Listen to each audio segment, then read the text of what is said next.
Bienvenue dans le podcast Nature, Aventure, Survie. C'est la saison 2, épisode 11, ici à Alban Camp. Dans cet épisode, on va parler avec Laurence Hildegarde-Talleux, qu'on avait déjà interviewé il y a quelques années, mais il y a eu du changement.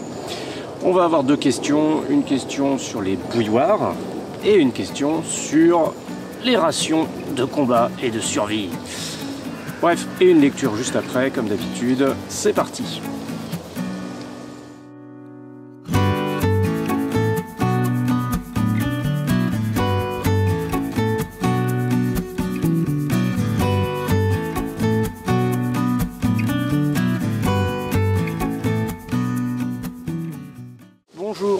Bonjour à tous, ici Alban Camp. On se retrouve pour un nouvel épisode du podcast en une matinée de novembre très froide.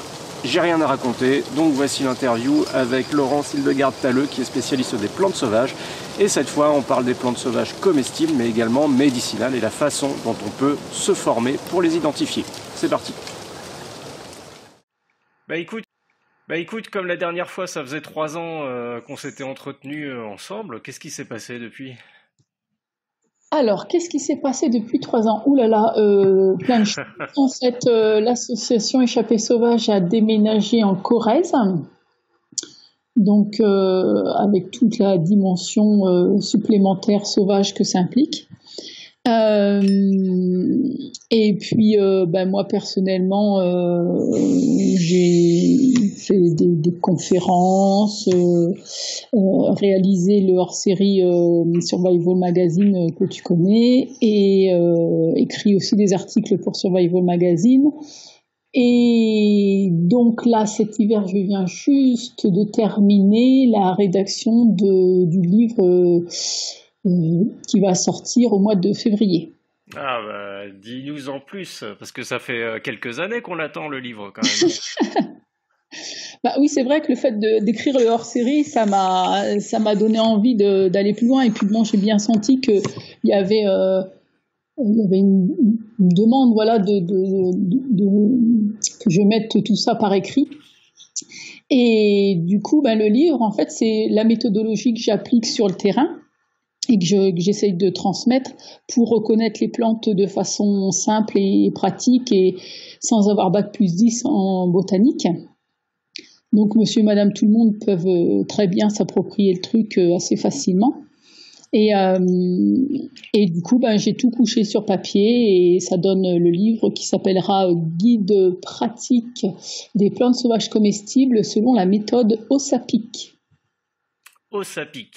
OSAPIC, c'est la méthode d'apprentissage en fait des plantes sauvages comestibles avec des petits acronymes qui permettent de retenir un petit peu tout ce qu'il faut regarder et savoir pour bien identifier les plantes en fait et bien les utiliser du coup par derrière.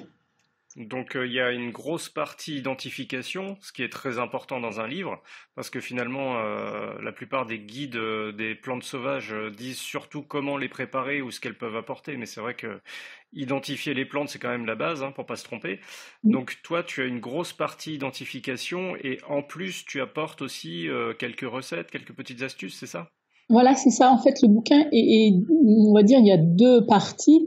Il y a la partie fiche avec des explications très simples et très visuelles pour identifier les plantes et surtout aussi des familles de plantes.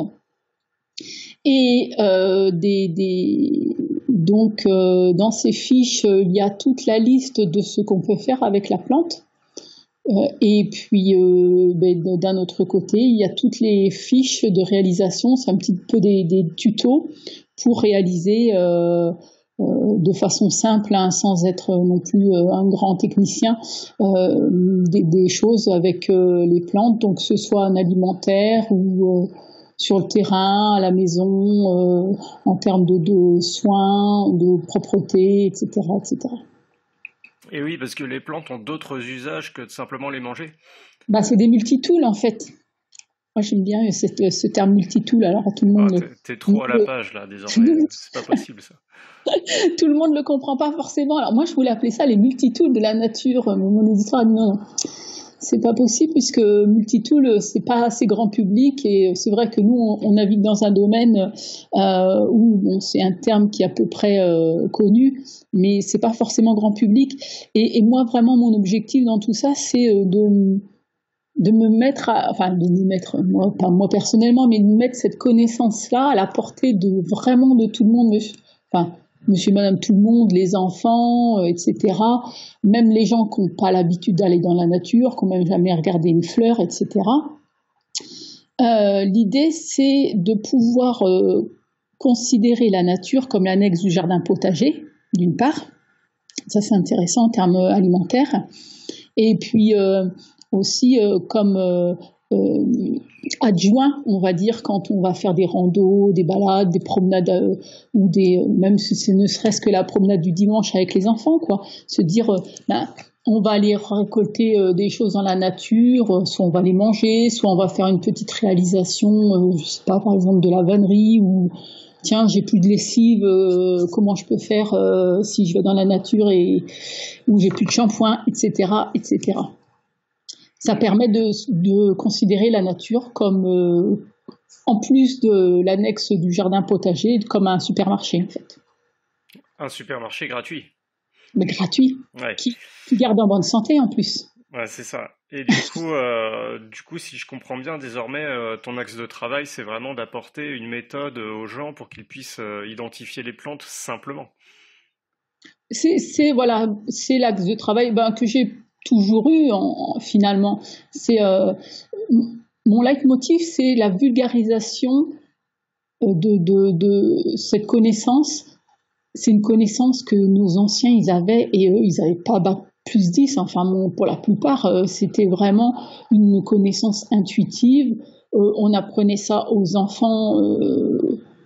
Voilà, sur le terrain, il n'y avait pas non plus besoin de savoir tout un tas de mots compliqués, le pétiole, les étamines, les sépales, etc., etc. Bon, j'utilise quand même ces termes-là, mais si je les explique. Mais voilà, l'idée, c'est vraiment de pouvoir se réapproprier ce savoir-là comme un savoir naturel.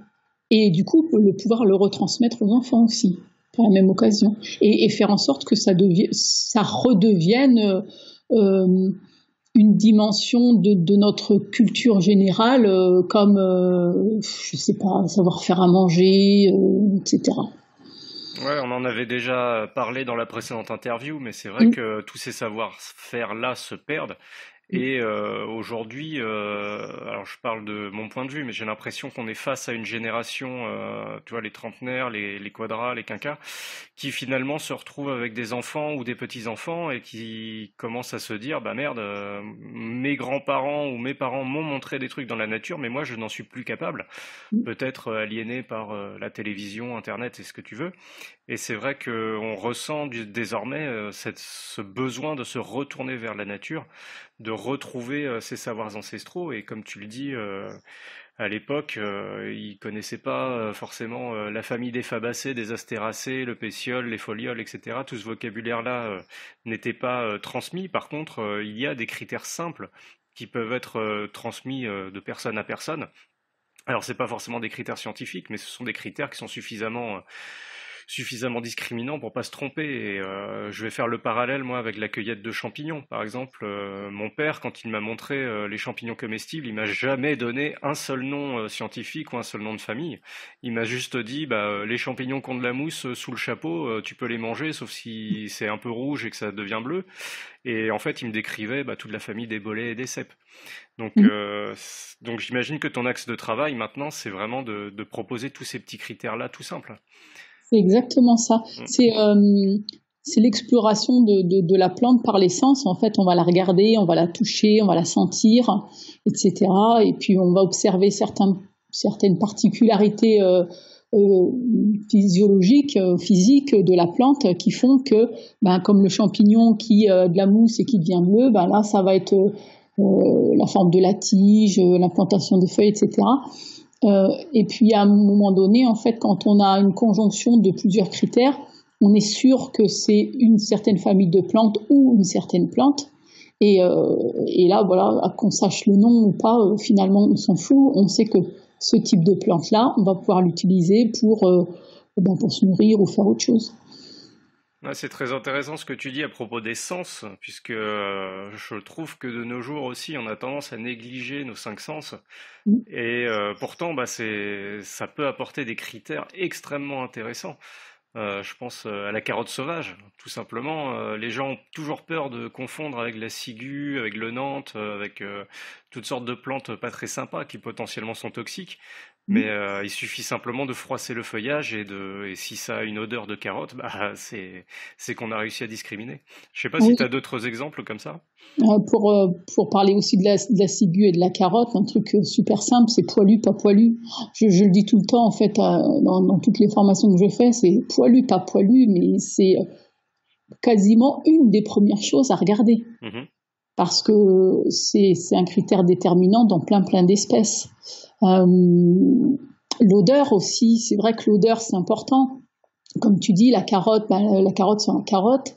Il y a des plantes, moi je sais que comme le lierre terrestre, souvent il y a des gens qui me disent « Ouais, mais on peut les confondre, alors de loin, hein, mais on peut confondre avec des jeunes feuilles d'alière. » Je dis « Ouais, mais pas si vous froissez la plante, parce que la lierre, ça sent l'ail, et le lierre terrestre, ça sent le lierre terrestre. » Mais il faut avoir au moins une fois été sur le terrain avec quelqu'un qui vous montre.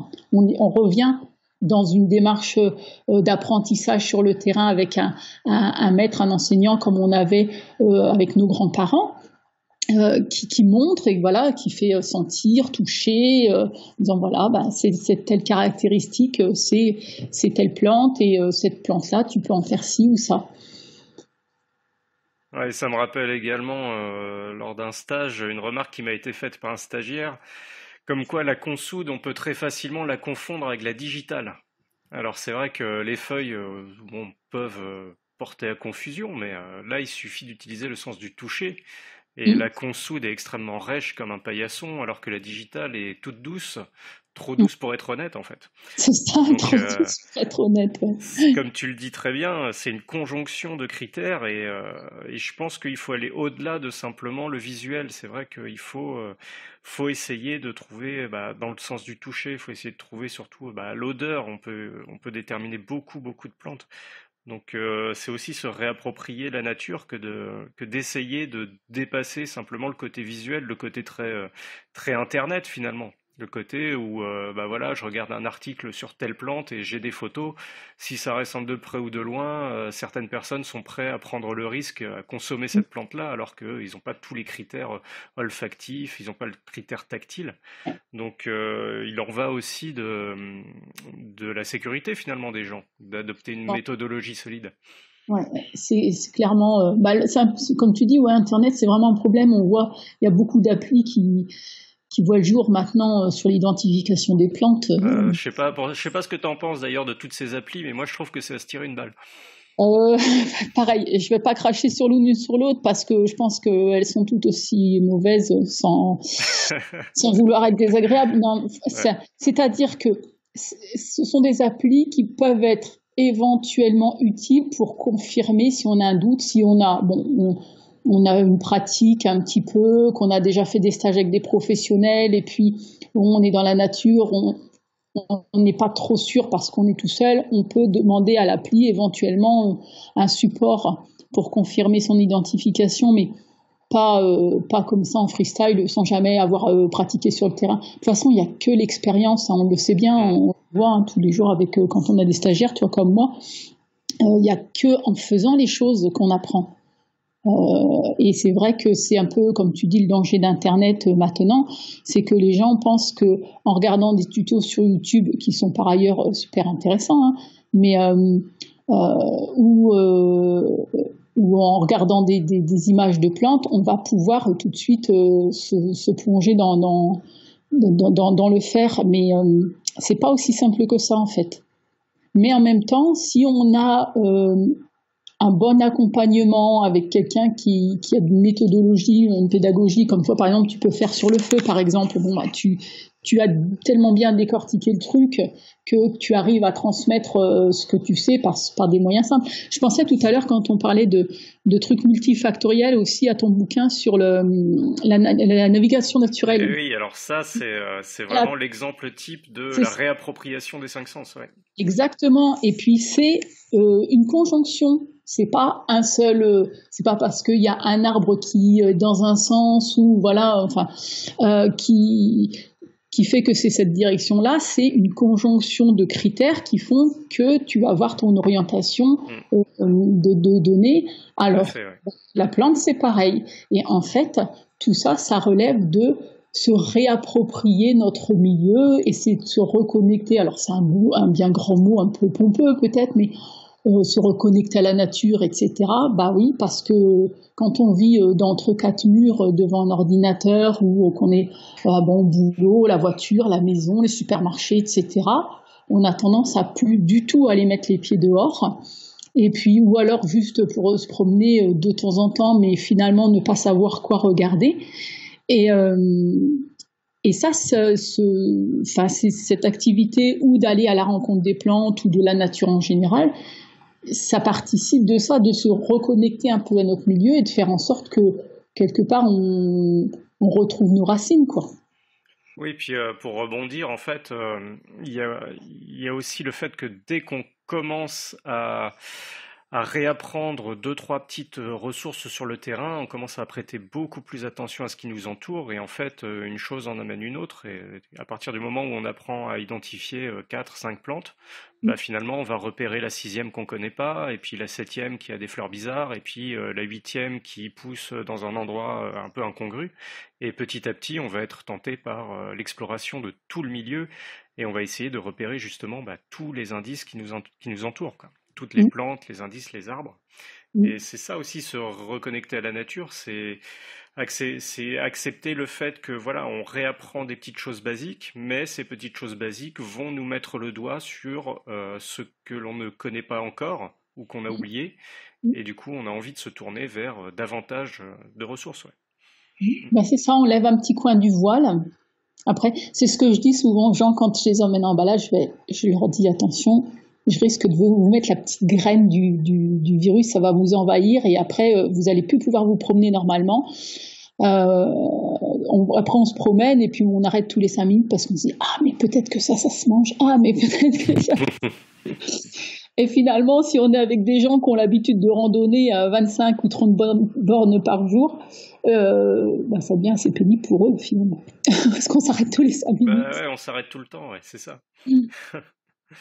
Alors, je rebondis juste sur les applications et Internet, parce que en fait, moi, ça m'évoque un gros souci, c'est que il y a quelques années, j'ai recommencé à me réintéresser aux champignons, un domaine que j'avais délaissé depuis un moment, et pas forcément que les champignons comestibles, mais disons tous les champignons qui peuvent être utiles, médicinaux, etc. Parce que déjà, d'une part, je trouve qu'ils ont mauvaise presse par rapport aux plantes. Je ne sais pas si tu es d'accord avec moi, mais on parle beaucoup des plantes comestibles sauvages, des plantes qui permettent de se soigner, on pourra en parler tout à l'heure. Mais bizarrement, les champignons, hormis ceux qui sont consommés dans la gastronomie traditionnelle, beaucoup sont totalement délaissés. Et donc, je m'étais replongé là-dedans, et en fait, vu que j'ai déménagé, j'ai changé de région de vie, j'ai découvert de nouveaux champignons qui ne poussent pas forcément en Bretagne, ou du moins pas dans les coins où j'avais l'habitude d'aller. Et du coup, il y avait ces grands champignons là qui poussaient, qui avaient une drôle de tête et un peu gris, un chapeau tacheté, des lamelles sous le chapeau, une tige un petit peu rugueuse, enfin une tige, comment dire, un pied un peu rugueux et avec un petit anneau. Donc moi j'ai toujours hésité à les ramasser ceux-là en me demandant si c'était pas des amanites tout simplement. Je suis en train de penser à ça, amanites. Ouais. Moi je suis pas très fan de ça. Justement, je me dis bah tiens, je vais prendre en photo, et à l'époque j'étais encore sur Facebook. On fait tous des erreurs, et je faisais partie d'un groupe de champignons justement, donc d'amateurs de champignons. Et je poste les photos, donc j'ai dû prendre 3 ou 4 photos, je pense.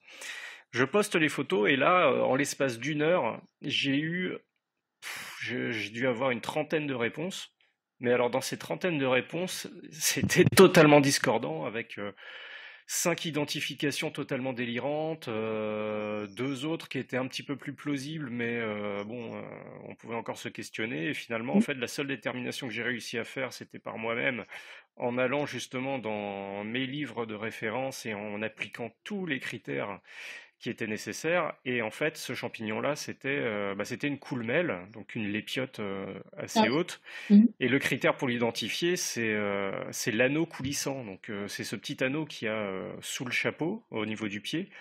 En fait, sans trop forcer, on doit être capable de le faire coulisser, comme son nom l'indique. Mhm. Et bien entendu, quand on ramasse, il y a l'absence de cette espèce d'œuf qu'ont les amanites au niveau du pied. Mais résultat, donc sur l'identification dans un groupe Facebook également, là j'ai eu tout et n'importe quoi. J'ai eu amanite phalloïde, j'ai eu certains qui m'ont dit que c'était un bolet totalement comestible. Ensuite, des lépiotes, bon, il y en a deux, trois qui ont soulevé ça, mais ouais, il y en a beaucoup qui penchaient pour des amanites, alors qu'en réalité, bah voilà, c'était une coulmelle et il suffisait de vérifier avec un critère simple pour le coup, mais un critère qui ne peut pas être acquis par la photo, un critère qui ne peut être acquis que sur le terrain. C'est ça. Mais Donc, on a le même souci avec les plantes, hein, ouais, Zoltan. bah justement, et je pense que pour les plantes, tu as le même problème. Mm. Ah ouais. On a exactement le même problème. Et excuse-moi, 30 secondes, j'ai mon fils qui rentre. Ne claque pas la porte, s'il te plaît, merci. Je suis en enregistrement, d'accord? Oui, donc sur les plantes, oui, c'est exactement le même souci, c'est que sur Internet, on ne sait pas qui est derrière l'écran et qui écrit les informations.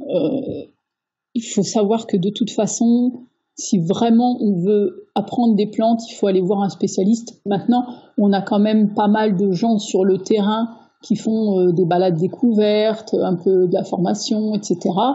Il y a quelques bons bouquins. C'est pareil dans les bouquins. On soulève des loups.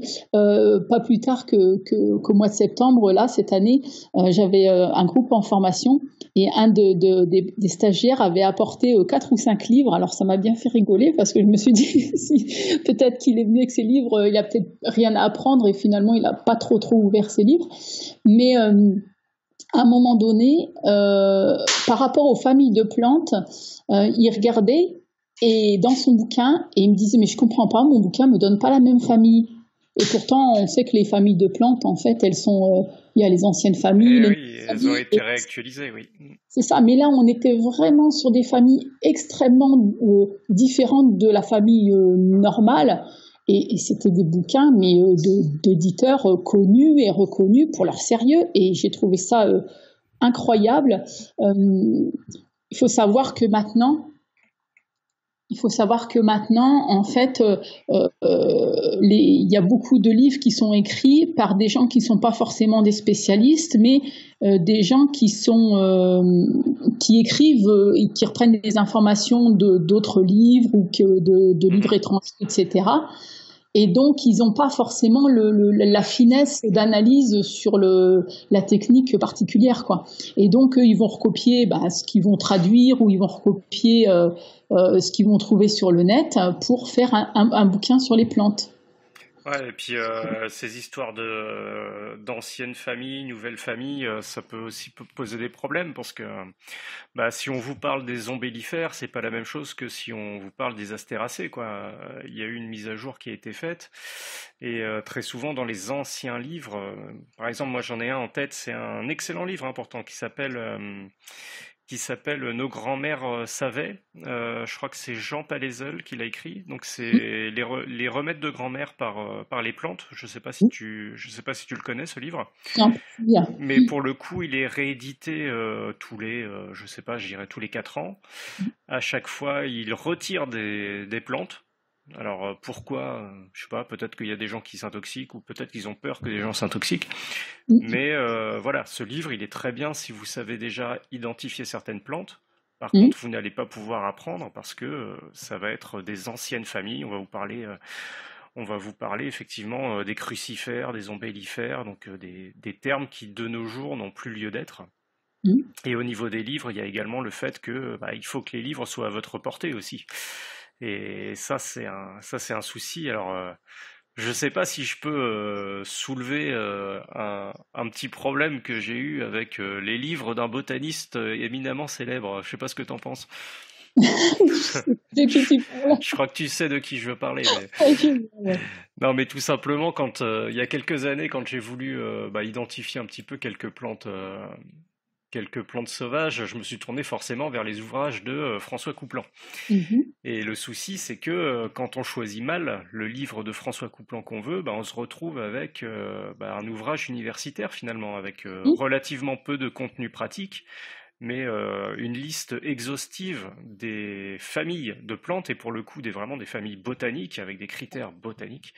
Et pour le coup, là, c'est extrêmement hermétique, on va dire, et extrêmement complexe si on n'a pas déjà un gros bagage derrière soi. Moi, je dirais rien parce que moi j'aime beaucoup François Couplan. Enfin, je le connais pas personnellement, hein, mais Non, moi non plus, mais c'est vraiment quelqu'un qui m'a comment dire, comment on peut dire ça? C'est un modèle, voilà. C'est un initiateur. C'est le précurseur de toute ce domaine-là en France. Et vraiment, c'était un modèle pour moi, et c'est ce qui a initié un petit peu ce que je fais aujourd'hui. Parce que je trouvais que il y avait vraiment du contenu, mais effectivement, ces livres sont. Alors, il y a des livres qui sont de la vulgarisation, donc là, effectivement, c'est à portée de tout le monde. Et puis, il y en a d'autres qui sont effectivement beaucoup plus techniques. Et il faut, comme tu dis, il faut avoir un peu de connaissances pour pouvoir se l'approprier. Et du coup, on est un peu loin là de Monsieur et Madame tout le monde. Et voilà. François Couplan, en fait, il faut avoir lu l'encyclopédie, les 3 volumes de son encyclopédie pour bien s'approprier le truc. Mais bon, qui va lire des gros pavés? L'idée des gens, c'est d'aller à l'essentiel aussi, quoi. C'est ça, et c'est pour ça qu'il faut bien choisir en général le livre qui va vous permettre de débuter, parce que si vous commencez avec ces ouvrages-là en partant de zéro, vous allez juste galérer, et quitte à vous dégoûter même, parce que là on est vraiment sur un ouvrage, alors je dirais pas universitaire, mais on est vraiment dans le dur du sujet, quoi. On est vraiment dans le listing exhaustif des différentes familles utilisables.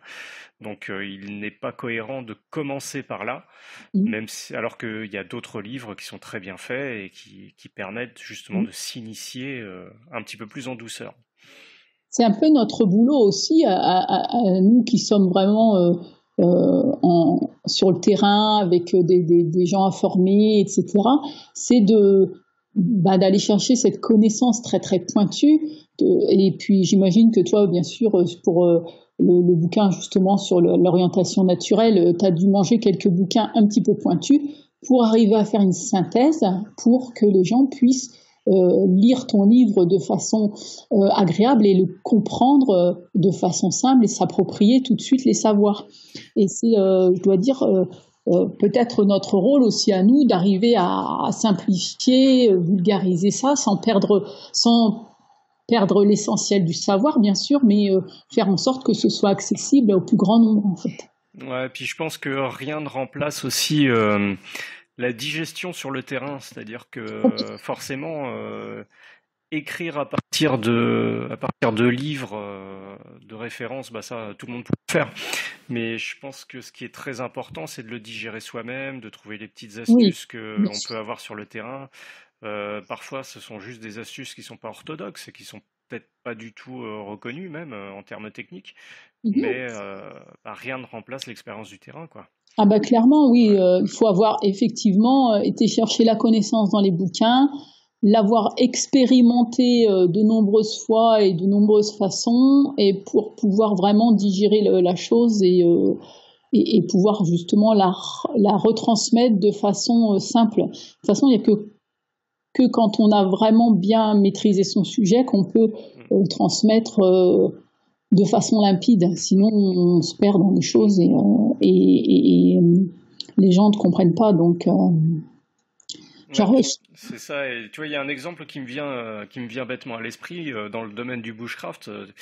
Ce sont les nœuds. Très souvent, les gens ont peur d'apprendre les nœuds parce qu'il y en a beaucoup, parce que on voit pas toujours à quoi ça sert. Mais moi, je dis toujours, enfin, je sais pas, dans la nature, je me débrouille avec 4, 5 nœuds maximum oui. depuis des années, Mm. et jamais je ne me suis fait chier, pour rester poli, à en apprendre plus, parce qu'en fait, je fais tout avec mes petits nœuds à moi. Et tu vois, ça fait partie des astuces qui sont pas, qu'on n'irait pas écrire dans un livre, parce que Mhm. forcément, dans un livre, ça fait bien de montrer une dizaine de nœuds différents. Ah, regardez, celui-ci sert à ça, celui-ci sert à ça, mais en fait, sur le terrain, quand on n'en a pas utilité, je considère que on n'a pas besoin de le retenir.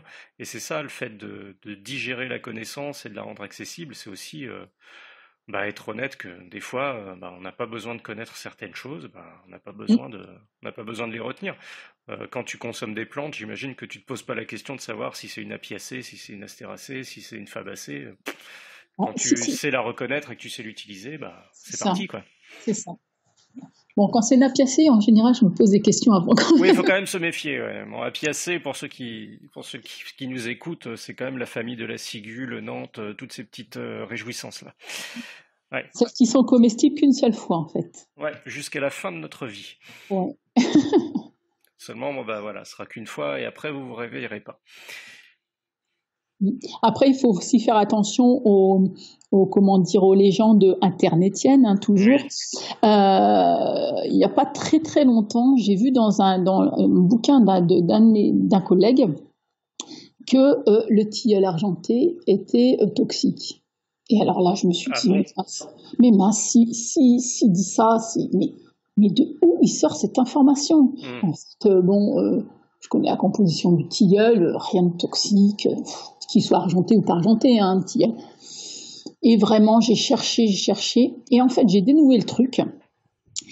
En ayant du coup été chercher à la base, c'est-à-dire les études scientifiques.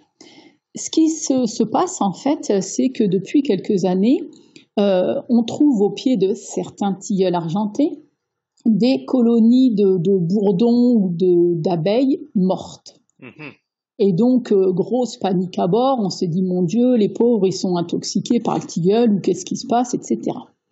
Donc, de là, la rumeur a enflé, on est venu à dire que le miel de tilleul était toxique, donc, enfin bon, bref. Ouais. Et ensuite, que carrément, maintenant, on en est au tilleul argenté, toxique, donc il ne faut pas le consommer. Et en fait, ce qui se passe, c'est que le tilleul argenté est très, très appétant pour les bourdons, les guêpes, etc., les abeilles. C'est-à-dire qu'il les attire tellement qu'il y a des milliers d'insectes qui viennent sur les tilleuls. Et puis forcément, compétition oblige, il y en a qui n'ont pas accès à la nourriture. Et du coup, ils meurent de faim au pied des tilleuls. Et donc, c'est au pied de certains tilleuls, et c'est pas toujours les mêmes années, c'est pas toujours les mêmes tilleuls. Pourquoi? Parce que ça dépend de la météo, ça dépend du sens du vent, ça dépend des colonies d'abeilles, etc., qui sont dans le coin, et de l'abondance de nourriture autre aussi dans le même secteur. Mais le fait est qu'il y a une étude qui était très très intéressante qui a été faite là-dessus, et ils ont découvert que les abeilles et les bourdons étaient morts de faim, en fait. Mhm. Ils ont été fait des petites autopsies, enfin je trouve ça trop rigolo, j'imagine le scientifique en train de découper la pauvre abeille. Et donc ils sont morts de faim, ils sont pas morts d'intoxication ou de la toxicité du tilleul, ils sont juste morts de faim. Ouais, Et le raccourci était quand même un peu gros, quoi. ouais, mais clairement, et maintenant tu trouves dans les livres, le tilleul argenté est toxique. Voilà. Et bon, Et le nombre de fois où j'ai bouffé des feuilles de tilleul. c'est ça. Moi, ça me va très bien parce que le tilleul argenté est beaucoup plus doux et plus moelleux en fait pour faire des rouleaux, par exemple des rouleaux à base de riz, un peu, tu sais, comme on fait des dolmas. Oui, je vois, ouais. Ouais, et ça, c'est le tilleul argenté est un peu plus moelleux en fait. D'accord. Moi, je mange juste les très jeunes feuilles en salade. C'est tout. Je suis jamais allé jusqu'à préparer autre chose. Il va falloir que tu lises mon livre. Bah oui, avec grand plaisir. Mais justement, là, on fait que parler de plantes qui se mangent. Mais il y a quand même des plantes qui soignent aussi. Alors oui, et parfois elles font les deux aussi. Alors justement, dans le livre là que j'ai écrit, je suis spécifiquement sur des plantes qui ont le double, voire triple casquette, c'est-à-dire qu'elles peuvent se manger, qu'elles peuvent soigner, qu'elles peuvent faire un tas de petites choses à côté, ou être utilisées à faire d'autres choses à côté. Mais effectivement, il y a des plantes qui vont être utilisées que pour se soigner, parce qu'en termes culinaires, on va pas être sur quelque chose de très très transcendant. Et puis d'autres juste pour se nourrir. Alors il y a des plantes par exemple qui sont, j'allais dire c'est une plante bipolaire, mais c'est plutôt bi-utilisation. La reine des prés par exemple. On est vraiment sur une plante en termes phytothérapeutiques extrêmement intéressante puisqu'elle contient un précurseur de l'aspirine et on peut du coup se soigner avec. Après, elle est aussi bien intéressante en termes culinaires pour aromatiser les gâteaux, par exemple, ou le lait, ou faire des crèmes, etc. Elle est extrêmement parfumée, oui. Voilà. Mais c'est un petit peu embêtant, vu qu'elle contient un précurseur de l'aspirine, et on se dit, bon, si on n'est pas malade ou qu'on est allergique à l'aspirine, c'est un petit peu enquiquinant. Donc, il suffit juste de savoir qu'il faut faire bouillir la reine des prés, donc si on veut faire une crème anglaise par exemple, saveur reine des prés, on va faire bouillir le lait et on va mettre la reine des prés dedans, on fait bouillir et comme ça en fait on détruit le salicate d'acétylsalicylique, ça c'est bon pour le Scrabble, et on le détruit par la chaleur et du coup il nous reste que l'arôme et on peut consommer tranquillement. Par contre, si on veut s'en servir en termes phytothérapeutiques, eh bien, on va le faire avec une infusion, une eau un petit peu moins pas bouillante quoi. En fait, on va faire bouillir de l'eau, on va attendre qu'elle refroidisse un petit peu vers les 60 degrés. Et puis là, on va mettre la reine des prés à infuser dedans, et là, on pourra profiter des bienfaits de la reine des prés. Voilà, c'est des petites astuces comme ça qu'il faut toujours connaître pour manipuler avec précaution et bon usage les plantes. Et tu parlais des plantes multitools, donc c'est des plantes qui sont comestibles, médicinales et autre chose? Oui, on prend l'ortie par exemple. L'ortie, déjà, tu vas faire des cordages avec. Oh oui. Tu vas faire, on va faire de la fibre pour faire filer des fils pour ensuite le fil d'ortie, tu t'en sers pour faire des tissages. Tu peux faire des vêtements avec l'ortie. Alors bon, pour avoir essayé, je peux te dire qu'il faut un sacré peu de temps et une bonne technicité pour faire un vêtement complet. Mais déjà, bon, il faut comme une fusaliole, etc., pour filer ta fibre. Enfin bref. Oui, mais déjà faire une ficelle, par exemple pour le feu par friction à l'archer. Voilà. Déjà, vous allez y laisser pas mal de temps. Et puis, je peux vous dire que vous aurez un gros pincement au cœur lorsque la ficelle va casser, à force d'utilisation. Ce qui arrive très vite. Alors, je pense techniquement que quand nos anciens faisaient du feu à l'archer, ils n'utilisaient pas forcément un cordage. On était plutôt sur du cuir ou du nerf, ou du tendon, des trucs comme ça. Ou des choses comme ça, complètement. Ouais. C'est beaucoup plus solide qu'une... Enfin, surtout pour ce type d'utilisation un cordage en ortie, par exemple. Oui, bah, j'ai déjà essayé une ou deux fois, j'essaierai plus. On perd beaucoup de temps. Non, maintenant, moi, je fais des bracelets, point barre. Ça prend trop de temps. Voilà, ou à l'ortie, donc on peut faire ça. Ouais. Après, qu'est-ce qu'on va faire en termes alimentaires? On va s'en servir évidemment comme aliment en soupe, enfin plein de recettes maintenant avec l'ortie. En soins, on peut en faire un cataplasme par exemple. On peut en faire des décoctions pour voilà, pour soigner certaines choses. Oui, ou des tisanes énergisantes. Des tisanes, voilà, etc. Après, en termes de propreté, on peut faire un très bon shampoing avec l'ortie. L'ortie étant détersif, c'est-à-dire qu'il nettoie. Enfin, elle nettoie. Enfin, c'est surtout les tanins qu'il y a dedans, en fait, qui nettoient. D'accord. Donc, on peut faire un shampoing avec. Ouais. Et d'ailleurs, c'est pas stimulant pour le cuir chevelu aussi? Oui, on fait faire une lotion aussi, lotion un petit peu après shampoing, une lotion fortifiante. Donc voilà ça. Après, donc le feu, on en a parlé. Quand on a par exemple une fibre d'ortie un petit peu sèche, tu as déjà fait Fire Roll? Oui, j'y travaille encore. Ouais. Moi, ça fonctionne très bien. Donc c'est une méthode. C'est une méthode où il faut recueillir les fibres, en faire un petit rouleau, on met un petit peu de cendre dedans et en fait l'idée c'est de faire rouler très énergiquement entre deux planches assez plates et par friction j'imagine des fibres, j'ai pas encore étudié tout à fait le phénomène mais on a une combustion qui commence à se déclencher dans le rouleau et à partir de ça effectivement on obtient une braise et on peut la transformer en flamme après. Ouais. Oui, c'est pareil, là, il faut une bonne technicité, mais je pense que c'est une méthode intéressante quand tu as bien attrapé le rythme. En fait, on est un peu comme sur le rythme du feu à l'archer, tu vois, au début, on est sur quelque chose très régulier, et puis après, une accélération, etc.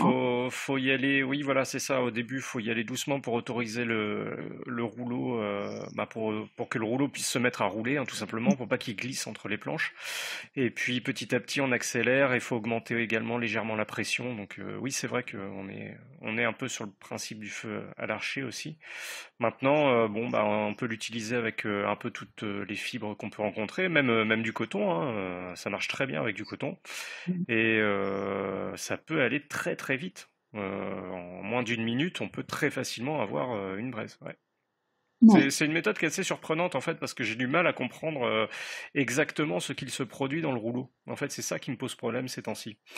C'est que je sais pas si toi tu as des pistes là-dessus, mais il me semble, alors moi du seul raisonnement que je peux avoir dessus, pour moi c'est équivalent à une méthode de friction. Oui, je pense que c'est la friction. Alors la chaleur, tu sais, développée par la friction sur la planche à l'extérieur du rouleau, en fait, doit se concentrer sur l'intérieur du fait de la rotation. Ouais, je sais pas. Moi, j'ai l'impression que c'est les fibres elles-mêmes qui frottent entre elles et du coup, avec la cendre à l'intérieur, la cendre qui est là pour faciliter l'allumage, j'ai l'impression que c'est la friction des fibres en fait. Bon, enfin, c'est mon avis, mais. Ouais. J'ai pas réfléchi, mais là, tu vas me faire réfléchir trop. Ouais, je me pose beaucoup de questions. Puis alors après, le facteur limitant, c'est quand même de trouver des planches ou des surfaces suffisamment plates. Ça, complètement, ouais. Ça, dans la nature, c'est pas évident. C'est ça le plus galère. Et après, du coup, avec l'ortie, si on n'arrive pas à faire du feu, on peut aussi se faire par exemple, on peut faire du camouflage en termes, tu vois, par exemple, pour les militaires, s'ils ont plus leur... Voilà, la fibre d'ortie, comme elle est très riche en chlorophylle, tu sais, elle est très verte, tu l'écrases bien, tu peux très bien te faire un camouflage, ou même pour les photographes, etc., qui veulent pas utiliser des produits un petit peu pas très naturel, on va dire, ça pour se camoufler, un petit peu de charbon de bois, c'est nickel. Ouais, je n'y avais même pas pensé, ouais, c'est vrai. Ouais. Et puis de la teinture aussi, on peut faire de la teinture avec l'ortie. Alors on obtient un jaune, jaune beige, enfin ça dépend un petit peu ce qu'on utilise comme mordant, mais voilà, il y a plein de choses à faire, ne serait-ce qu'avec l'ortie, qui a pour le coup comme toujours l'ortie, c'est the best des plantes sauvages, hein. C'est Coupland justement qui dit si il restait qu'une seule plante sur terre, il faudrait que ce soit l'ortie. Ouais, parce que on peut tout faire avec. La seule chose qui lui manque à la pauvre ortie, c'est le gras et la B12. Mais franchement, on fait tout avec quoi. Mais on fait tout avec. Et il y a quelques-unes de plantes comme ça qui sont vraiment des multitudes très intéressants. Et dans le livre, en fait, J'en ai développé quelques-unes comme ça. On n'est pas sur un nombre énorme de plantes. On aborde surtout un certain nombre de familles, puisque quand tu sais reconnaître une famille et que tu sais utiliser les membres de cette famille qui ont à peu près tous les mêmes propriétés ou utilisations, du coup, ça ouvre le champ des possibles sur des milliers de plantes et ça, c'est intéressant. Ouais, on n'est pas sur l'exhaustivité et de toute façon, si l'objectif c'est d'apprendre à identifier des plantes, effectivement, il faut déjà commencer par reconnaître les grands critères qui relient certaines plantes entre elles pour pouvoir créer des familles et à partir des familles bâtir sa connaissance ensuite. Ouais. Et après, il y a quelques donc dans le livre on a une vingtaine de plantes, mais déjà si le lecteur arrive à s'approprier ces 20 plantes avec toutes les utilisations qu'ils ont avec, eh ben là, il est déjà le roi du pétrole, si je peux dire. Non, voilà. Après, c'est des plantes qui sont qu'on trouve à peu près tout le long de l'année, à peu près n'importe où, qui ont des usages tellement multiples que voilà, c'est la caisse à outils, quoi. Multi-tout, caisse à outils. Je vais me mettre au bricolage, en fait. Et du coup, avec cette méthode-là, d'identification des plantes, le lecteur, après, il devient autonome et il peut aller chercher ce qu'il veut. Complètement. Alors, moi, c'est une méthode en fait, que j'enseigne en formation. L'avantage de la formation, c'est que c'est une méthode que j'enseigne, mais les gens sont aussi sur le terrain avec moi, donc on expérimente, voilà. Dans la réalité, dans les 5 sens, on expérimente ça. Mais l'idée, voilà, c'est ça, c'est que ce soit un peu comment dire, le mode d'emploi. Voilà, le mode d'emploi qui permettent après d'aller se frotter à la nature. Justement, c'est ce que je te disais, les 20 plantes, on peut les trouver partout, facilement reconnaissables, pas de risque d'identification, pas d'identification, de risque de confusion. Voilà, parce que dire risque d'identification, ce serait un peu dommage. Donc, en fait, voilà, les gens n'ont pas forcément besoin d'aller en formation. Par contre, une fois qu'ils ont envie d'aller un petit peu plus loin, une formation avec un professionnel, on revient à ce qu'on disait tout à l'heure, c'est vraiment indispensable. Ouais, puis ne serait-ce que pour avoir une confirmation que la méthode qu'on utilise est bonne, que nos connaissances sont solides, et parfois tout simplement pour débloquer certaines situations où on est face à un problème et on n'arrive vraiment pas à le lever alors que la solution est toute bête, quoi. Ouais, c'est ça. Il faut expérimenter sur le terrain, il faut pratiquer encore. Alors justement, si un lecteur il veut identifier une plante, comment est-ce qu'il fait pour avoir confirmation que c'est la bonne plante? Quelle solution il pourrait avoir? Je sais pas, par exemple, j'y connais rien, je vais sur le terrain et puis j'ai envie d'identifier, on va dire, je sais pas moi, le plantain lancéolé. Comment je peux faire pour être sûr que j'ai bien identifié du plantain lancéolé sur le terrain? Alors, est-ce que si tu sais que c'est du plantain... Ah oui, parce que tu pars avec un a priori, en fait, tu veux trouver du plantain lancéolé. Je sais pas, peut-être, oui. Ou alors j'ai vu dans ton livre qu'on proposait une méthode d'identification. Comment je fais pour être sûr? En fait, avec les critères qui sont dans le livre, tu peux pas te tromper. D'accord. Tu vas regarder toutes les petites indications. En fait, comme c'est une méthodologie à base d'acronymes, les acronymes, tu vas te souvenir, si tu veux, il y a une petite histoire qui porte des acronymes. Et donc, avec l'histoire que forcément tu retiens parce que voilà, c'est une histoire assez simple, hein. Et donc, tu vas dire, ah oui, donc il faut que je regarde ça. Donc, tu vas regarder la forme de la feuille, pas la forme de la feuille, la forme de la tige. Tu vas regarder la couleur si nécessaire, mais tu vas regarder, tu vas sentir l'odeur. Tu vas la toucher, tu vas regarder si elle est poilue, pas poilue.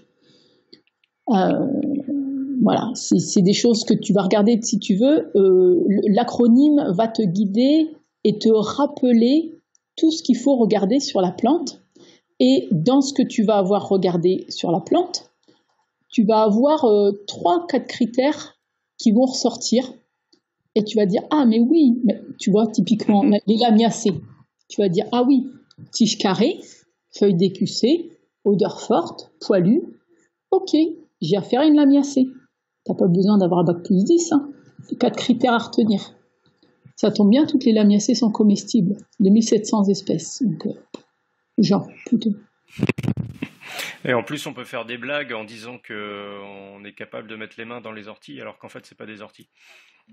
Ah oui, Avec le lamier blanc, ça marche chaque fois. Et ben surtout qu'en plus, le lamier pousse toujours à côté des orties. Ben oui, c'est ça qui est bien. Ah oui.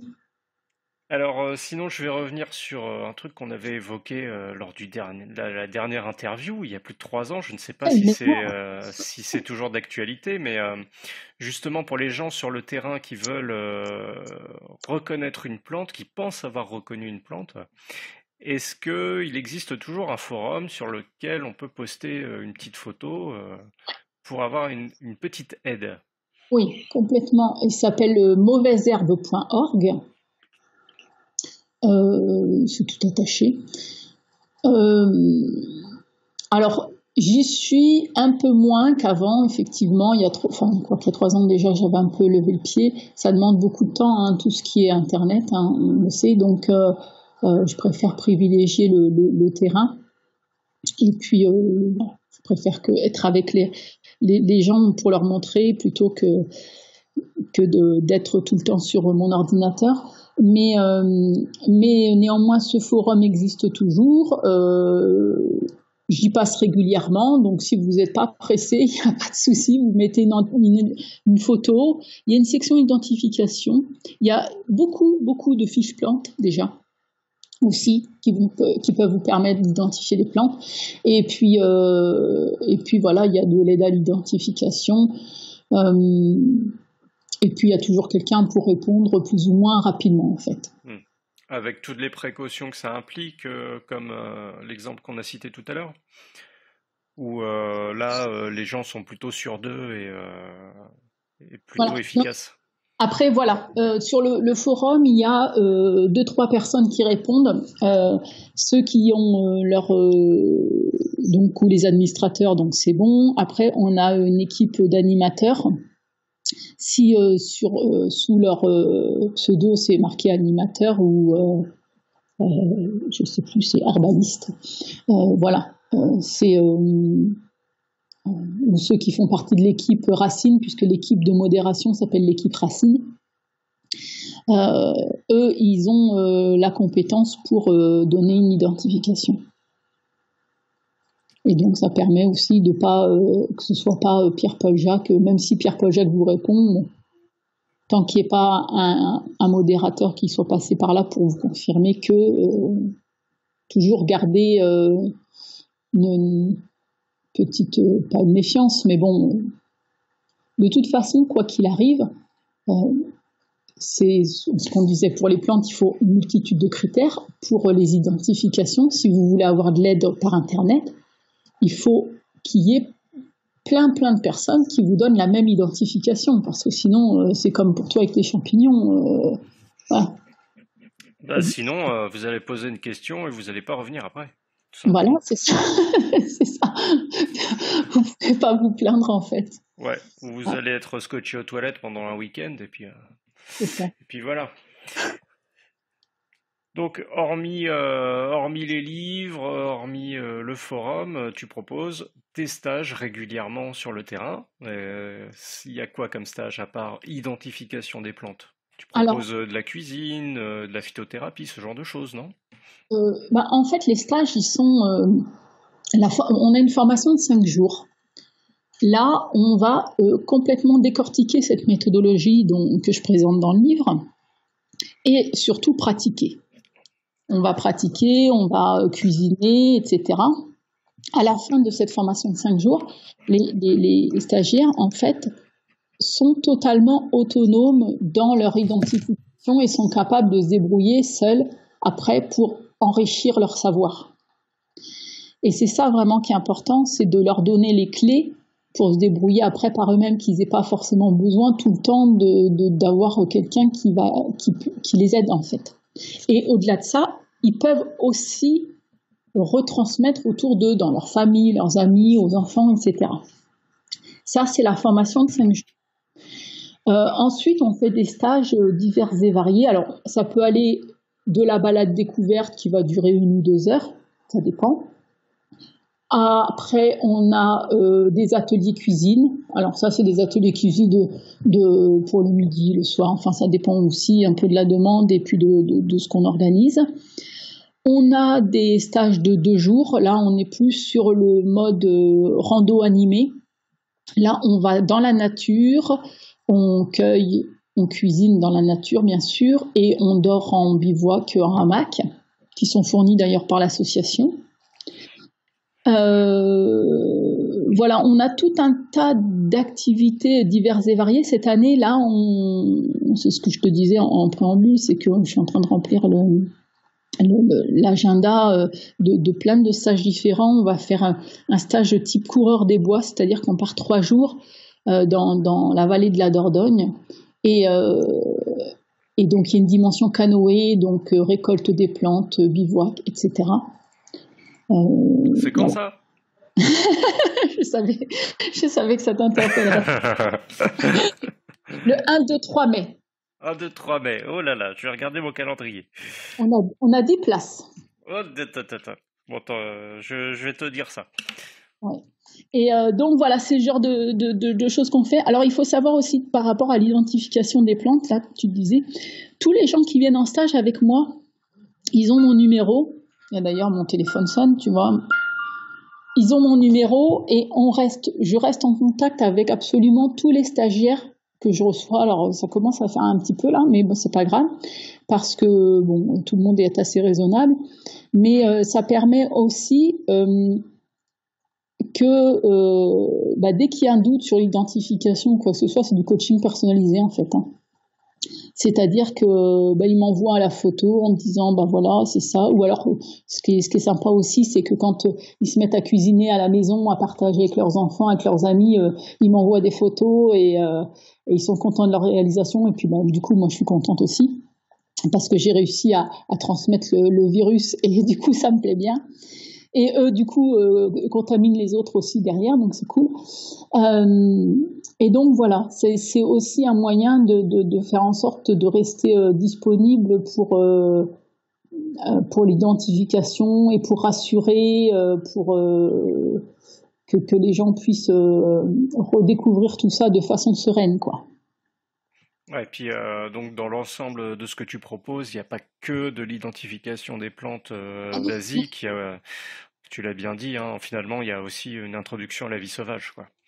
Voilà, oui, forcément, en étant dans la nature, on va utiliser on utilise les plantes de façon multiple et variée, et puis aussi on s'initie au feu, on découvre un petit peu tout ce qui est autour de l'eau, que la gestion de l'eau, etc. Mais là, disons que c'est vraiment de la technique pour bien vivre la vie de bivouac. Mais l'essentiel de ce qu'on va faire, c'est vraiment autour de la plante, de se l'approprier, de la récolter, de savoir la reconnaître déjà, la récolter, etc. Non, puis il y a aussi le fait que ça apporte une certaine noblesse finalement que d'aller cueillir quelques plantes dans l'environnement où on va bivouaquer, et ça change tout. Lorsque le soir au coin du feu on arrive à les préparer, ou du moins si on arrive à assaisonner un petit peu notre repas avec ce qu'on a pu récolter dans la journée, ça donne tout de suite une dimension qui est totalement différente au simple bivouac où on va bouffer des nouilles lyophilisées et picoler entre copains, quoi. Alors nous on n'assaisonne pas, hein, on mange carrément les plantes. Et oui. c'est vraiment la plante et l'ingrédient de base. On utilise on va dire des choses qu'on apporte en plus pour comme dans la cuisine. En fait, on considère le légume dans la cuisine avec d'autres éléments en cuisine, mais on considère la plante comme une plante du jardin en fait. On peut la manger telle que, mais c'est pas super fun. Et si on la cuisine tout de suite, ça prend une dimension intéressante et gustativement parlant aussi, quoi. Et puis de toute façon, quoi qu'il arrive, il faut toujours faire cuire les choses dans la nature. Donc voilà. On fait aussi un stage. J'y pense. On va faire un stage. Alors là, c'est beaucoup plus. Comme on est loin de la rando animée avec le bivouac, mais il y a une dimension un peu cocoon comme ça.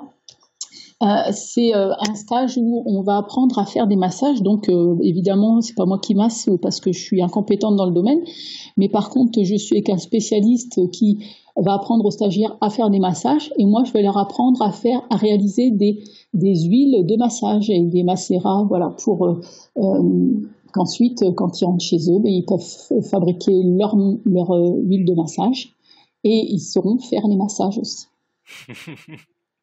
Alors là, je sens tous les mecs qui sont en train d'écouter le podcast qui vont commencer à se renseigner là. D'accord. Bon, est-ce que ce sera mixte au moins? C'est mixte, tout est mixte. Ah là là là. Tu vas avoir des affamés là qui vont arriver. D'ailleurs, très intéressant, merci de me parler de mixité. J'organise aussi fin juin un stage parents-enfants. Ça, c'est une demande qui m'a été faite à plusieurs reprises cette année. Ouais. Des gens qui sont venus en stage avec moi qui m'ont dit « Ah, mais ce serait vraiment génial si je pouvais venir avec mon garçon parce que moi, j'emmène mon fils qui a 11 ans, je l'emmène sur toutes mes activités. Mm-hmm. » Et donc, les parents qui avaient même à la maison les enfants, ils m'ont dit « Ah, j'aimerais bien faire ça aussi, c'est vachement sympa. » Donc, cette année, en fait, ça tombe le week-end du 27-28 juin. Donc c'est un parent-enfant. L'idée c'est donc un parent, un enfant. Alors après, s'il y a 2 enfants dans la famille, c'est bien qu'il y ait 2 parents et 2 enfants. C'est le binôme un parent, un enfant pour vraiment partager, se retrouver déjà avec ses enfants, sans tablette, sans télé, sans tout ce qu'il y a autour, et puis sans que papa, maman soit toujours en train de dire « Attends 5 minutes mon chéri, je suis occupé à faire ci ou ça ». Donc là, ils sont dans la nature, ils sont à égalité, puisque en général, les parents, enfin sauf ceux qui pratiquent un petit peu, mais n'ont pas forcément non plus l'habitude de mettre les pieds dehors ou de dormir dehors. Et du coup, ça donne l'occasion d'avoir des belles complicités. Là, j'ai eu l'année dernière, cette année, je suis déjà sur 2020 moi, mais cette année, j'ai eu un monsieur comme ça qui est venu avec son fils à qui il a offert un stage pour son anniversaire. Et donc, il est venu partager avec son fils ce rando bivouac avec, bien sûr, découvert des plantes sauvages comestibles. Et vraiment, c'était super ces moments de partage-là. Et donc, voilà, si vous êtes papa ou maman et que vous avez envie d'emmener votre enfant dans la nature, n'hésitez pas. Alors, à partir de 7 ans, on va dire, parce que un peu en dessous, c'est peut-être pas encore tout à fait... sont encore pas tout à fait concentrés en fait sur ce type d'activité. On est sur un autre format avec les plus petits, mais voilà, à partir de 7 ans, c'est vraiment une expérience intéressante. Et après, si vous n'avez pas d'enfant, mais que vous avez envie de partager quelque chose avec votre papa ou votre maman qui est un petit peu plus âgé, mais qui a l'habitude de sortir ou de faire un petit peu de balade, de randonnée, choses comme ça peut se faire aussi. Parent-enfant, l'enfant n'est pas obligé de ne pas être majeur. Ouais, et puis c'est quand même vachement intéressant d'apprendre à faire des trucs en vrai plutôt que de simplement jouer à Fortnite et d'être sur Internet. Donc ça fait une grosse différence chez les enfants qui sont constamment sollicités par des écrans, qui sont constamment rivés sur des téléphones portables ou des consoles de jeux. Et même pour les adultes, finalement, on s'en rend pas compte. On peut très vite se laisser piéger par les ordinateurs, etc. Mais ça fait énormément de bien. Et surtout, là, on apprend des savoir-faire qui ont une vraie valeur. Parce que vous jouez à la console, vous pouvez être niveau 70 à je sais pas quel jeu, quand vous éteignez la console, il n'y a plus personne, quoi. Vous redevenez une merde. Alors que dans la nature, au moins, vous apprenez à faire du feu, c'est quelque chose que vous pourrez réutiliser ou développer plus tard. Les plantes, pareil, à chaque fois que vous allez sortir avec des amis, vous reconnaîtrez toujours les plantes et peut-être que vous allez même apprendre à en découvrir d'autres. Donc là, on touche vraiment, je pense, enfin moi en tout cas, un problème qui me tient vraiment à cœur.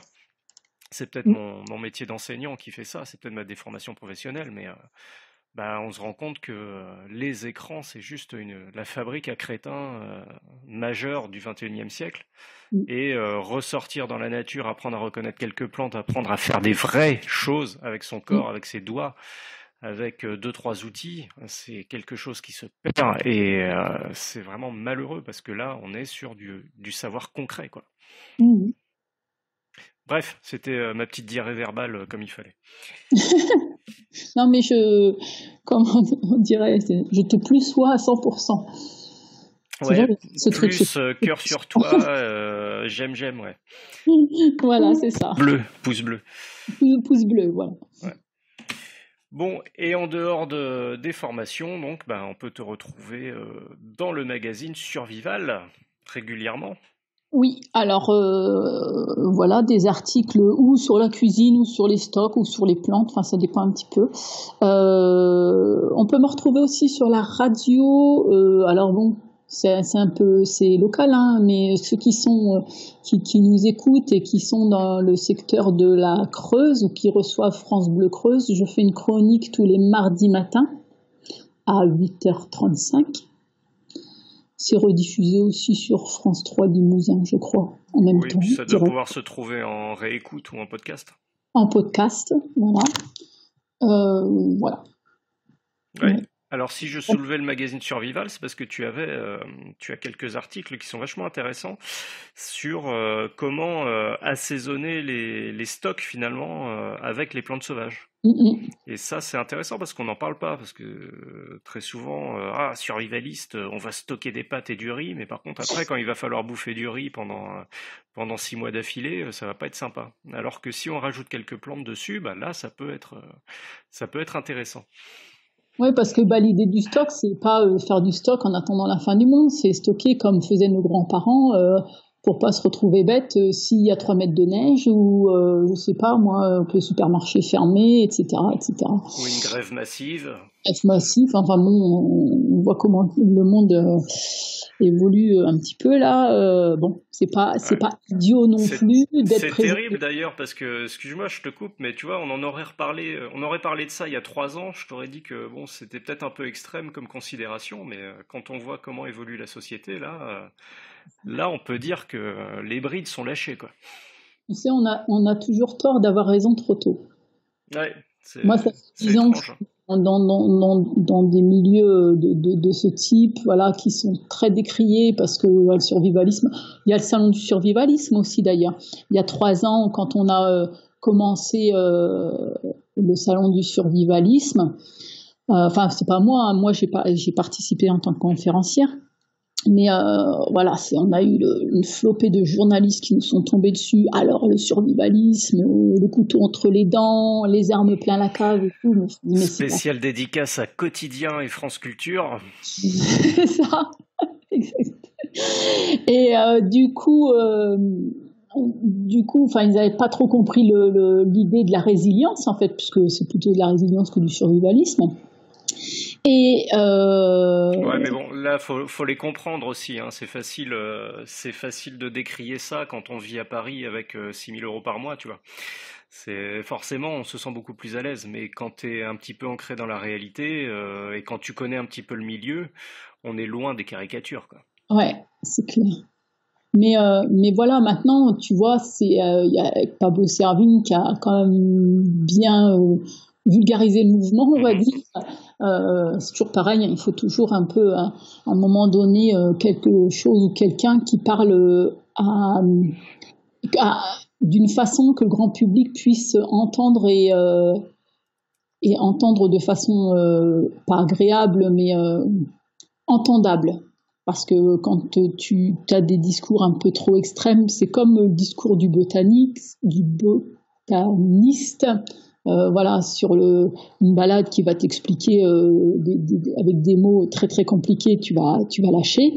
Et puis si tu as quelqu'un qui t'explique justement de façon très pragmatique, en te faisant toucher et sentir, tu vas mieux comprendre.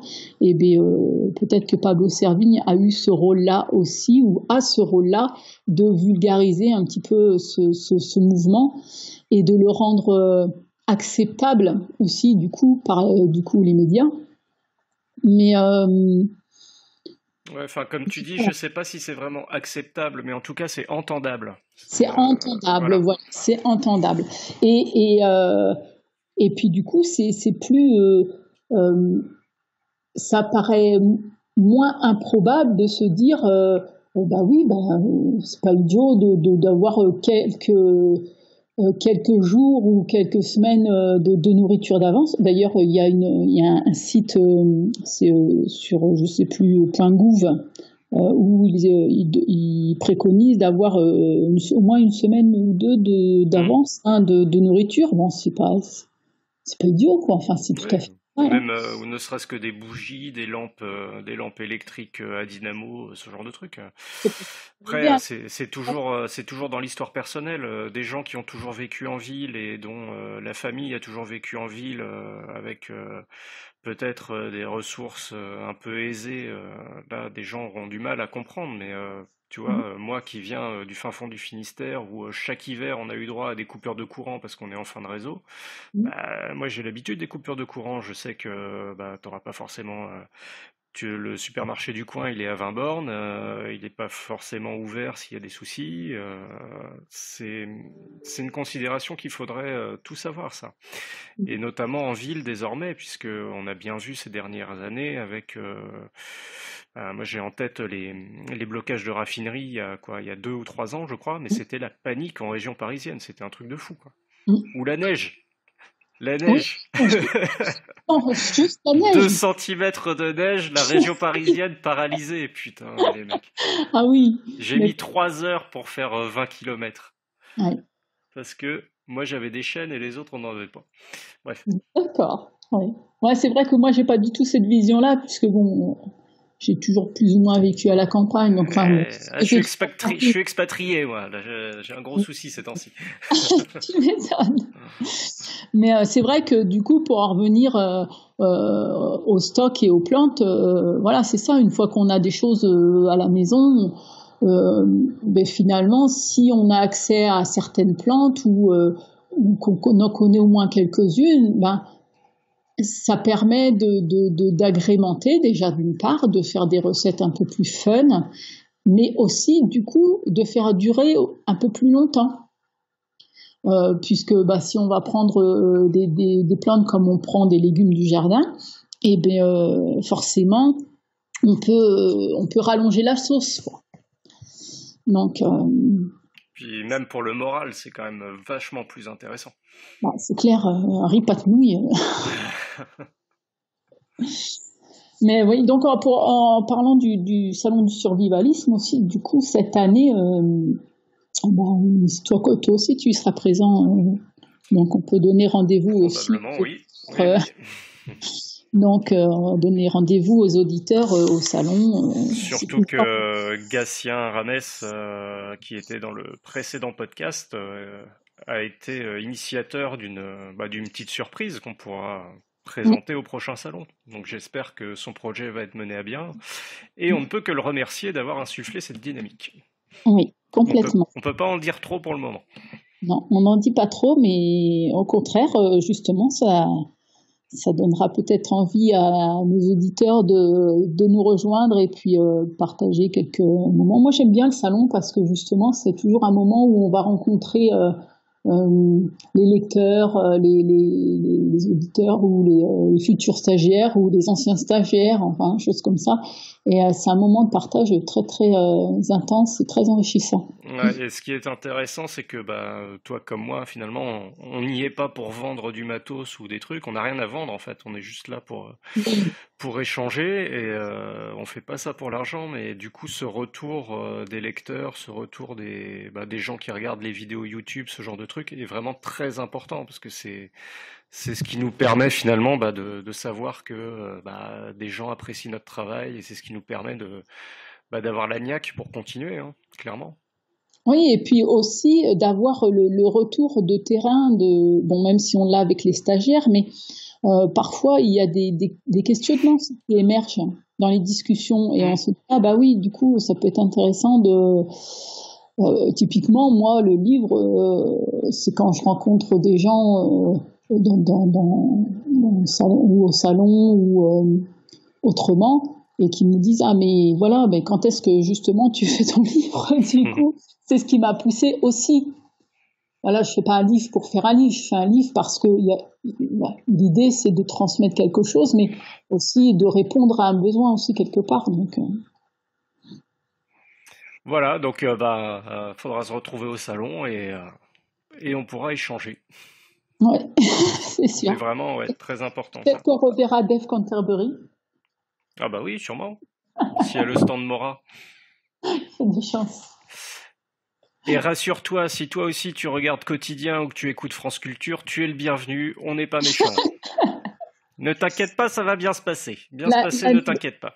La première année, les journalistes m'ont contacté, mais vu que j'avais pas un discours très trash finalement sur tout ça, même plutôt. Ah oui, c'était la dame de l'aberration qui a déformé nos propos.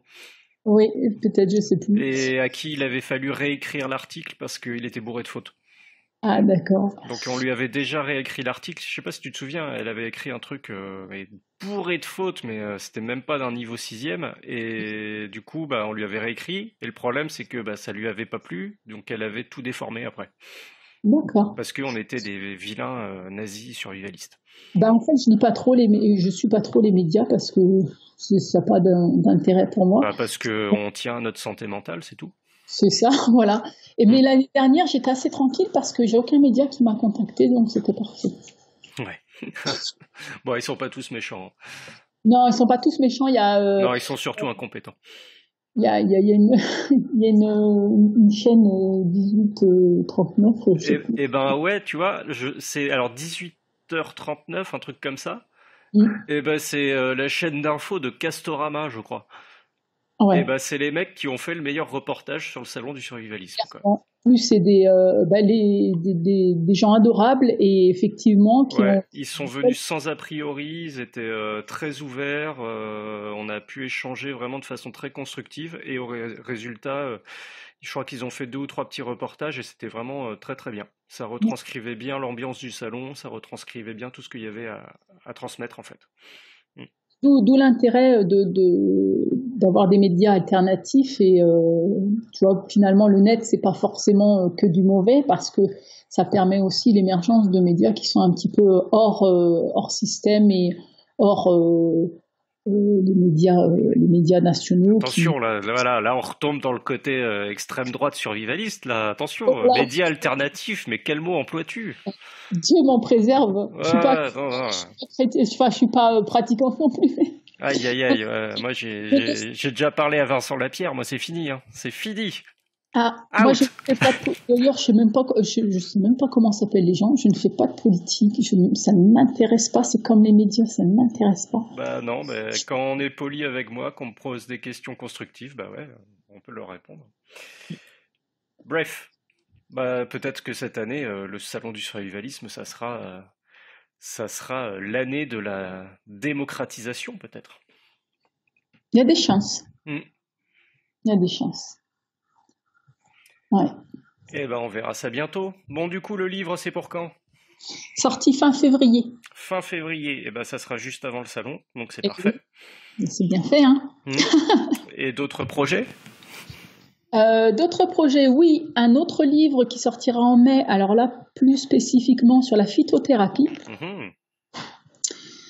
Et puis, j'allais dire pour cette année, en termes de livres, ce sera tout, peut-être pas, parce que j'ai quelques petites idées en fait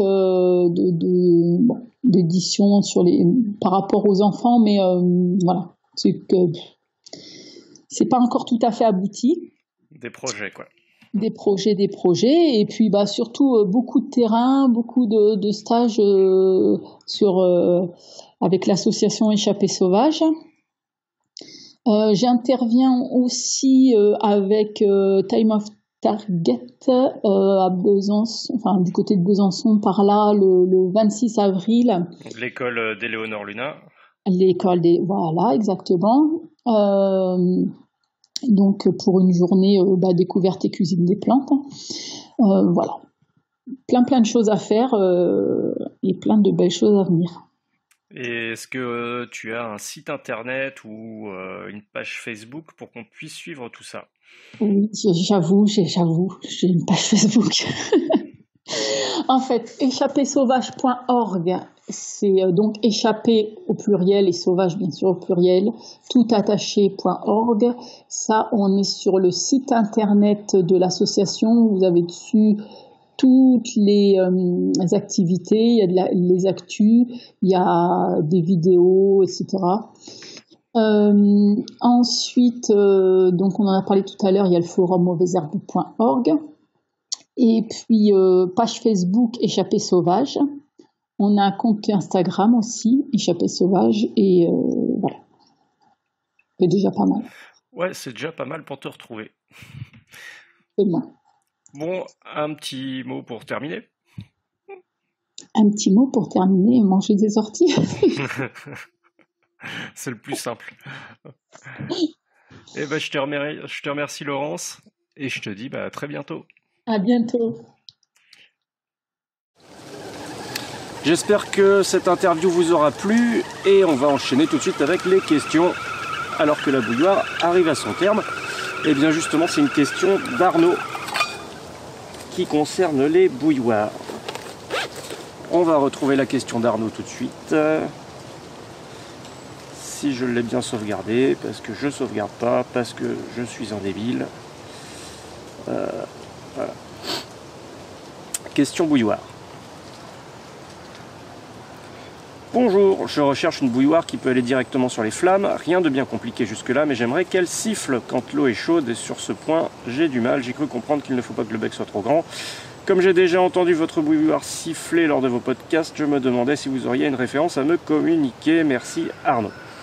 Alors, Arnaud, pour ta question, donc tu recherches une bouilloire qui peut aller directement sur le feu. Ne te prends pas la tête, dans ce cas, tu vas dans une grande enseigne de matériel outdoor qui porte le nom d'une discipline olympique, tu comprendras ce que je veux dire, et au rayon camping tu pourras trouver des bouilloires vraiment pas chères. C'est celle que j'utilise dans quasiment toutes mes vidéos jusqu'à présent. Donc c'est une bouilloire qui à la base est couleur inox, alors elle est en alu il me semble, et quand tu la mets sur le feu, donc tu peux faire bouillir à peu près 1 litre d'eau. Donc c'est vraiment un outil que moi j'apprécie beaucoup parce que quand il fait froid, tu vois, tu peux te préparer une boisson chaude, tu peux lutter activement quelque part contre le risque d'hypothermie, tu peux te préparer des infusions avec ce que tu trouves sur le terrain. Bref, c'est vraiment un outil pour moi qui est vraiment génial. Alors le fait qu'elle siffle ou non, honnêtement, j'en ai un peu rien à cirer, mais effectivement si tu veux qu'elle siffle, il faut que le bec soit équipé d'un sifflet, tout simplement. En fait, c'est un petit ajout. Il faut que le bec soit modelé d'une certaine façon. Donc, comme tu l'as dit, il faut que le bec soit relativement étroit. Donc ça, c'est ce que tu trouves sur les bouilloires de cuisine. Celle que tu as dû entendre siffler, justement, c'est celle-ci.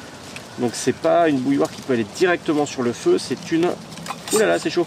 Ouh. Ah, ça rase. C'est une bouilloire qu'on appelle la Kelly Kettle ou bouilloire irlandaise, tout simplement. Et comme tu vois, en fait, c'est l'embout ici. Pour ceux qui regardent la vidéo, vous pourrez voir ça. C'est cet objet vert fluo qui permet de générer en fait ce sifflement. Alors, pourquoi est-ce que je suis actuellement plutôt équipé par la Kelly Kettle? Bon, je vais pas vous mentir, on me l'a offert. C'est la marque Kelly Kettle qui me l'a fait parvenir. Donc je remercie Patrick pour ça, mais si je l'utilise, c'est pas pour leur faire de la promo. Je pense que vous avez fini par comprendre que mon podcast c'est un espace de liberté d'expression et je dis vraiment ce que je pense. Donc si je l'utilise, c'est que vraiment je suis convaincu de son efficacité. Alors pourquoi est-ce que j'utilise plutôt cette bouilloire-là par rapport à la précédente ?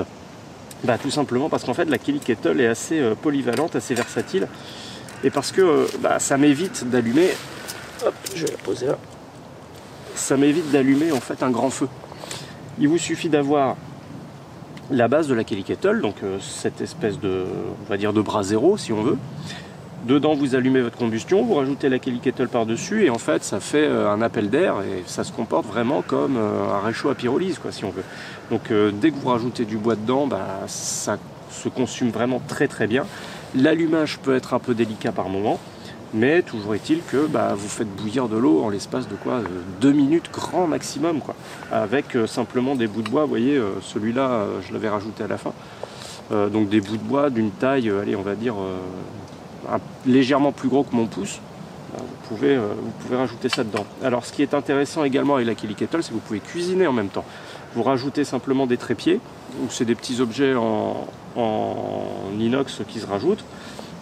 Vous pouvez surélever la Kelly Kettle pour éviter de brûler le sol. Vous pouvez rajouter un trépied en haut de la Kelly Kettle pour y poser, par exemple, tout à l'heure j'y ai posé une cafetière, pour y poser une petite poêle, pour poser une petite casserole. Bref, vous pouvez cuisiner en même temps. Donc moi le gros intérêt que je vois, c'est que là j'ai un petit modèle, c'est le modèle Tracker si je ne m'abuse. Et ça me suffit quand je fais une sortie pour faire mon petit feu dans le réchaud, rajouter la bouilloire par-dessus, ça fait environ 60 centilitres je crois de contenance. Bref, c'est largement suffisant pour une personne, donc moi ça me permet de m'arrêter, je prends 15-20 minutes, je prépare mon petit café et je peux repartir sans avoir préparé le sol, sans l'avoir brûlé, sans avoir fait un feu ouvert. Donc il y a aussi moins de risque de se faire griller. Même si forcément quand on fait de la fumée ou quand on fait du feu, il y a toujours une odeur qui reste et la fumée c'est repérable également. Mais les flammes sont contenues, c'est l'équivalent d'un réchaud et je pense que même si des représentants de la maréchaussée vous voyez faire un feu avec la Kelly Kettle, ça poserait pas trop de problème parce qu'on voit bien quand même que c'est quelque chose de très contenu. Donc voilà Arnaud, si tu veux mon sentiment, en fait si tu veux vraiment une bouilloire qui aille directement sur le feu, le sifflet je peux pas trop te renseigner, je pense que c'est pas une pièce indispensable. De toute façon toutes les bouilloires émettent un petit son lorsque l'eau bout, on s'en rend compte très très vite. Donc le sifflet n'est pas indispensable selon moi, mais si tu veux vraiment une bouilloire qui siffle, personnellement je te recommanderais la Kelly Kettle puisque comme je te l'ai dit c'est quand même quelque chose que tu peux utiliser à la va-vite. En bivouac, bien entendu, quand tu es plutôt obligé de faire un grand feu, là oui, tu vas plutôt chercher une bouilloire de grande contenance. Cela dit, les bouilloires irlandaises, comme ça, il en existe 3 versions. Donc moi, c'est la Tracker la plus petite. Je crois qu'il y a la Scout qui fait 1,2 litre. Et il y a la version Basecamp qui fait... j'ai peur de dire une bêtise. Ça doit s'approcher des 2 litres. C'est vraiment un gros engin, quoi. Donc à voir ce que tu veux utiliser. Est-ce que c'est plutôt pour faire une pause pendant ta randonnée et te préparer un petit café ou un thé? Dans ce cas, franchement, là, la Kelly Kettle est tout indiquée. Ou est-ce que tu as plutôt l'habitude de bivouaquer avec des copains, tu préfères faire des plus grosses quantités d'eau chaude et tu as l'habitude de faire un feu? Écoute, dans ce cas, oui, tourne-toi plus vers une bouilloire de camp, comme tu peux trouver sur internet. Ou alors, moi, je te recommande vraiment la bouilloire de chez la grande marque que je ne citerai pas, qui va directement sur le feu, que j'ai payé moins de 20 €, me semble-t-il, de mémoire. Au début, elle a une belle coloration inox et après, elle devient toute noire. Donc voilà. Allez, deuxième question. Une question de Kevin qui m'a contacté sur l'application Encore. Alors, grosse nouveauté avec Encore, quand vous allez dans la description de mon podcast, j'ai eu un accident, une petite bûchette embrasée est tombée.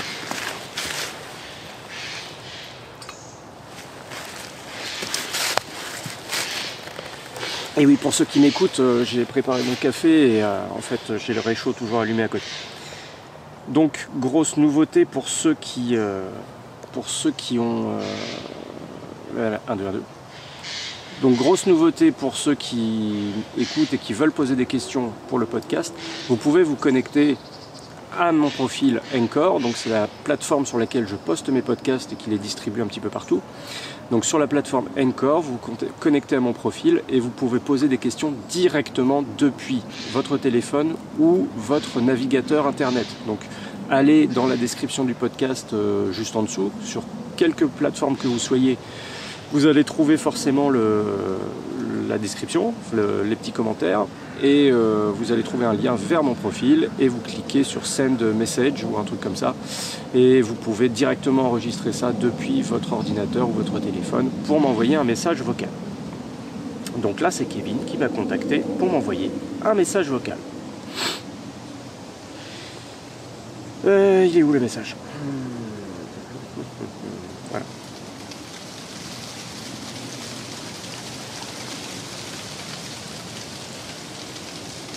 Oui, bonjour Monsieur Camp. Je vous écris pour savoir si vous vouliez faire un podcast sur les rations de survie, parce que moi je suis très intéressé, comme vous êtes un spécialiste de la survie en milieu hostile. Je pense que vous connaissez les rations de survie militaires de guerre, et je voudrais que vous feriez une vidéo dessus. Merci. Bon, honnêtement, je sais pas si c'est quelqu'un qui se fout de ma gueule ou si c'est un de mes anciens élèves. Bon, déjà, vous n'êtes pas obligé de me vous voyez, hein. On peut se tutoyer entre passionnés de bushcraft. Ensuite, je suis pas un spécialiste de la survie en milieu hostile. Survie, c'est un mot que je réfute parce que je trouve qu'il est dévoyé. Je pense qu'au bout d'un moment, vous allez finir par comprendre. Moi, ce que j'aime, c'est juste être dans les bois, faire mon petit café et puis jouer au Boy Scout. La survie, pour moi, c'est vraiment une situation très dégradée où la vie est en jeu avec une vraie épée de Damoclès au-dessus de nous. Donc il y a d'autres spécialistes qui sont vraiment plus tournés vers ce domaine-là. Personnellement, moi, j'aime juste passer du temps dans les bois en fait et apprendre à reconnaître quelques ressources naturelles. Donc c'est pour ça que je dis toujours que je préfère qu'on me considère comme un passionné de bushcraft et pas comme un spécialiste, parce que spécialiste, ça voudrait dire que j'ai fait le tour de la question et que je connais tout. Or, dans ce domaine, il me semble qu'il faudrait bien plus que toute une vie pour pouvoir faire le tour de la question. Je pense qu'on ne pourra jamais faire le tour de la question. Et donc, bref, voilà. Donc, les rations de survie. Eh ben, en fait, il y a deux choses à considérer. Donc, j'ai déjà eu l'occasion de déguster des rations de combat de l'armée française. Donc ça, c'est des rations qu'on donne à nos soldats lorsqu'ils sont en OPEX ou même alors j'ai entendu dire même qu'on le donne aux gens qui sont gardés à vue, donc pour qu'ils aient un repas. Alors les rations de combat de l'armée française, franchement, c'est quand même des repas qui sont tout à fait honorables. Et on a toujours dit qu'une ration de l'armée française peut être échangée contre au moins 2 rations de l'armée américaine, par exemple. Donc après, ça dépend comment vous négociez. Mais comme quoi, elles sont internationalement reconnues comme étant des rations de qualité. Et c'est vrai qu'on trouve des plats sous conserve, on trouve des petits sachets de café, de thé, de chocolat chaud, une petite barre de fruits, de la boisson énergisante. Il y a même le petit réchaud avec pour faire chauffer les plats. Donc vraiment, la ration de combat, c'est quelque chose qui est envisageable à prendre sur le terrain si ça t'intéresse, si tu veux aller faire de la randonnée. Mais dans un cadre bushcraft, j'en vois pas énormément l'utilité. Alors bien sûr, ça fait des plats qui sont très compactés. La ration de mémoire, elle fait à peu près, 20 cm de côté peut-être, de long. Donc c'est quand même pas anodin comme apport. Ensuite, moi, ce que j'aime quand je vais faire un bivouac avec des copains, c'est qu'on bouffe bien, quoi. C'est qu'on se fasse vraiment plaisir. Donc c'est pour ça qu'on prend des côtes de bœuf, on prend de quoi cuisiner. Il y a quelques temps, je suis allé à la rencontre de Christophe de la chaîne Bushcraft, qui adore cuisiner dans la nature et qui se laisse inspirer par la nature. Donc ça aussi, c'était une expérience vraiment sympathique. Donc pour moi, la nourriture, c'est autre chose que les rations.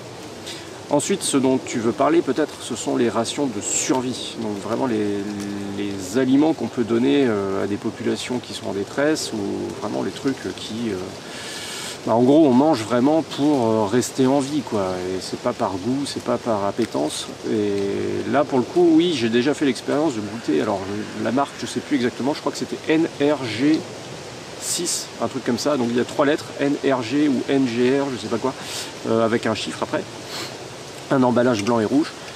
Et en toute honnêteté, c'est dégueulasse.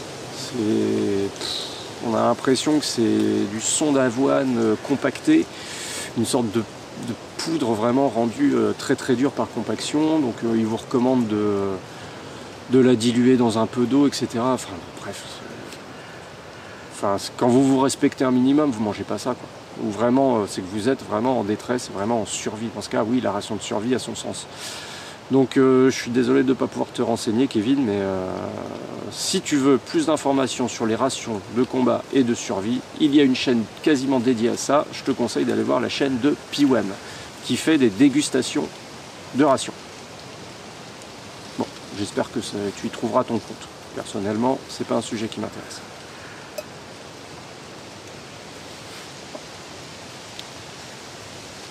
Alors, pour terminer, une petite lecture. Et cette petite lecture, en fait, elle s'appelle « Le guide des curieux de nature » qui est publié chez les éditions vraiment spécialisées dans la nature, Delachaux et Nestlé. C'est un livre vraiment agréable à parcourir, puisque en fait, il est organisé par saison. Donc à chaque saison, vous allez pouvoir trouver des petits trucs à aller observer dans la nature. Ces petits trucs... Décidément, la bûchette ne va pas rester dans le brasier. Ces petits trucs à observer dans la nature, c'est aller découvrir, je sais pas moi, des traces de xylophage, aller découvrir où se cachent les hérissons pour hiberner, aller découvrir des traces parfois. D'ailleurs, ça m'a fait penser, oui, il y a une page qui parle de Funaria hygrometrica, donc c'est une mousse qui est un indicateur de sol brûlé.